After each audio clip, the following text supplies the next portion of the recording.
Nowapara model কলেজের শিক্ষক ও শিক্ষার্থীদের মাঝে ধানের শীষ প্রতীকের পক্ষে লিফলেট বিতরণ করলেন নওয়াপাড়ার ৪ নং ওয়ার্ড বিএনপির নেতৃবৃন্দ। দক্ষিণ বাংলা ডেস্ক রিপোর্ট।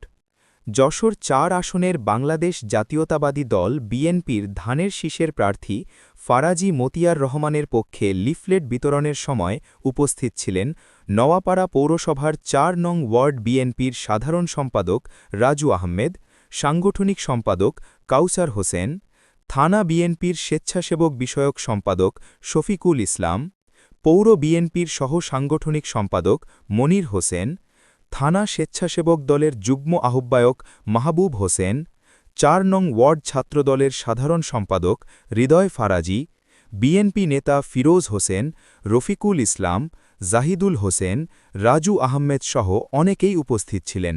এ সময় উপস্থিত নেতৃবৃন্দ ধানের শীষের পক্ষে ভোট প্রার্থনা করেন এবং সকলের কাছে ফারাজি মতিয়ার রহমানের জন্য দোয়া চান।